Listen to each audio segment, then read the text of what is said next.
Hello বন্ধুরা, good morning, Radhe Radhe. আমি তোমাদের অপরিতা, সবাইকে গুড মর্নিং। তো আজকে সকাল সকাল উঠে রেডি সেডি হয়ে কোথায় যাচ্ছি সেটাই আজকে তোমাদের সাথে শেয়ার করব। আজকে মা আর আমি চলে যাচ্ছি একটু বেলুড় মঠ আর দক্ষিণেশ্বর ঘুরতে। তো রেডি সেডি হয়ে গেছি, দেখতে পাচ্ছ। আমিও রেড কালার জামা পরেছি, মাও রেড কালার জামা পরেছে। তো দুজনেই রেডি সেডি হয়ে বেরিয়ে পড়লাম।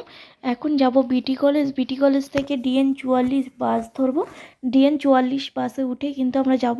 আর DN 44 বাসে কিন্তু 25 থেকে 30 মিনিটের ভেতর পৌঁছে যেতে পারি। চলে এসেছি বিটি কলেজ। ব্রিজটা পার হয়ে কিন্তু আমরা সামনে একটু এগিয়ে গেলেই বাস স্ট্যান্ড, তো ওখান দিয়েই বাসে উঠবো।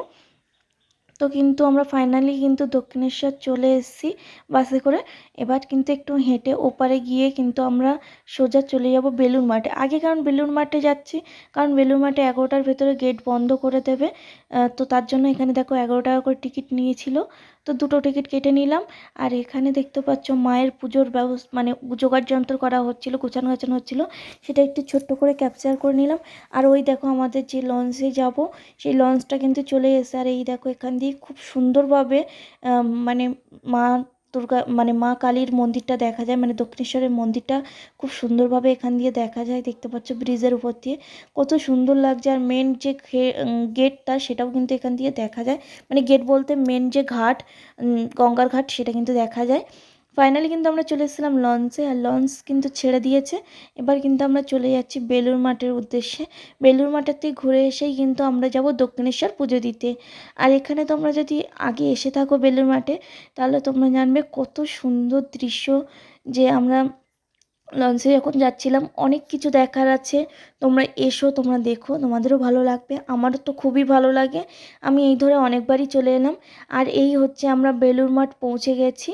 তো নেমে গেছিলাম লঞ্চ থেকে, নেমেই কিন্তু আমরা সোজাসুজি ভেতরে চলে এসেছি। পায়ের জুতো আমরা কিন্তু খুলে সাইডে রেখে দিয়েছিলাম, মানে জমা করে দিয়ে তারপরে কিন্তু ঘোরা শুরু করেছিলাম। আর এখানে এই ছোট্ট ছোট্ট কাঠবিড়িগুলো, কাঠবিড়ালি, থুড়ি উচ্চারণ হচ্ছে না, তো এরা কিন্তু খেলছিল। অনেকেই, একজন ছিল না, প্রচুর ছিল। তো ওরা সবাই মিলে একসাথে খেলা করছিল। আর আমি তোমাদের সাথে আগেই যেহেতু বেলুড় মাঠের ভিডিও শেয়ার করেছি, তাই আর নতুন করে ভিডিও সেমনভাবে শেয়ার করলাম না। তোমরা কম বেশি অনেকেই গেছো বেলুড় মাঠে, তাই কিন্তু সেরকমভাবে শেয়ার করলাম না। তো পুরোটা তোমাদেরকে আমি ঘুরে এসেছিলাম, মানে মিউজিয়ামে থেকে ঘুরে এসেছিলাম। তারপর সব জায়গায় ঘুরে কিন্তু আমরা চলে গেছিলাম খাবার খেতে। খাবারের জন্য তোমরা কোনো নির্দিষ্ট পয়সা নেই, তোমরা যেরকম পারবে সেরকম দেবে পয়সা, তাহলে কিন্তু হয়ে যাবে। 10 টাকাও দিতে পারো, 20 টাকা দিতে পারো, 50 টাকাও দিতে পারো, সেটা তোমার ব্যক্তিগত ব্যাপার।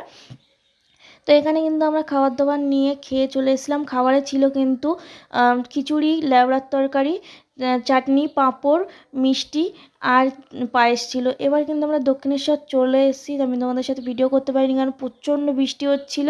আর এখন আমরা কিছুক্ষণ বসবো, বসে তারপরে কিন্তু দক্ষিণেশ্বর দিয়ে পুজো দিয়ে নেবো। পুজো দেওয়া হয়ে গেছে। ফাইনালি কিন্তু মা আর আমি চলে এসেছিলাম বাড়ির দিকে, মানে আমরা প্রায় বাড়ি পৌঁছে গেছি। আর বাড়ি পৌঁছেই তোমাদেরকে দেখিয়ে দিই কী কী কিনেছিলাম। এখানে কিনেছিলাম 2 রকমের হার, একটা ছোট, মানে করা যায়, একটা বড় হার, মানে মঙ্গলসূত্র কিনেছিলাম দুটো। আর এই কোমর বেল্টগুলো এখন তো খুবই ট্রেন্ডিংয়ে আছে, তো এটাও আমি কিনেছিলাম। আর কিনেছিলাম আর একটা জিনিস, সেটা পরে দেখাচ্ছি, খুবই সিক্রেট। এখানে কিন্তু প্রসাদও ছিল, প্রসাদ নেওয়া হয়ে গেছিলো। আর এই সিংহাসনটাই কিন্তু স্পেশাল আজকের। এটা আমার মা আমার গোপু সোনাকে গিফট করেছে। তো এই দেখো কত সুন্দর হয়েছে না সিংহাসনটা। প্রথমে আমি নিতে চাইনি, তারপরে ভাবলাম না, গোপালের দিতে চাচ্ছে, আমি কেনই বা না বলবো। তো ফাইনালি কিন্তু এটা নিয়ে নিয়েছিলাম। তারপর আমি প্রচণ্ড ক্লান্ত হয়ে পড়েছিলাম, শুয়ে পড়েছি। এখন একটু রেস্ট নেব, তারপর তোমাদের সাথে পরে অন্য একটা ভিডিওতে দেখা হচ্ছে। আজকে ভিডিওটা অবধি, টাটা বাই বাই, দেখা হচ্ছে পরে একটা নতুন ভিডিওতে। আজকে ভিডিওটা অবধি এন্ড করতে বাধ্য হলাম। দেখা হচ্ছে পরবর্তী ভিডিওতে।